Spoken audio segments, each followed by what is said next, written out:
ഒരു ബന്ധമില്ലാത്ത രണ്ട് ആൾക്കാർ തമ്മിൽ ചേരുമ്പോഴാണ് ഒരുപാട് ബന്ധങ്ങൾ ഉണ്ടാവുന്നത്. അതായത് ഒരു പുരുഷനും ഒരു സ്ത്രീയും തമ്മിൽ ഒരു ബന്ധമില്ല. അവർ തമ്മിൽ എന്തും വേണമെങ്കിൽ ഈ ബന്ധം വിച്ഛേദിക്കാം. അതായത് ഡിവോഴ്സ് ചെയ്യാവുന്ന ഏക റിലേഷൻഷിപ്പ് ഭാര്യയും ഭർത്താവുക. അച്ഛനും മകനും തമ്മിൽ ഡിവോഴ്സ് ആവും, അമ്മാവനും മരുമകനും തമ്മിൽ ഡിവോഴ്സ് ആവും. പക്ഷേ ഈ ബന്ധങ്ങളെല്ലാം ഉണ്ടാവുന്നത് വിച്ഛേദിക്കാവുന്ന ഒരു ബന്ധം കൊണ്ടാണ്. അതിന് മനസ്സിലാവുന്നുണ്ട്.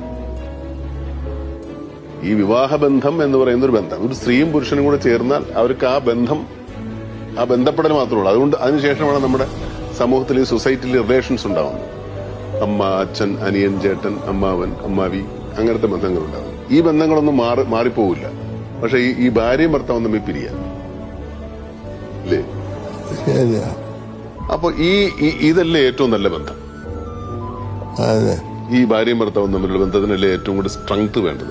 പകരം പിരിക്കാതിരിക്കാൻ പറ്റണം. മറ്റുള്ളതെല്ലാം പിരിക്കാൻ പറ്റാത്ത ഓൾറെഡി.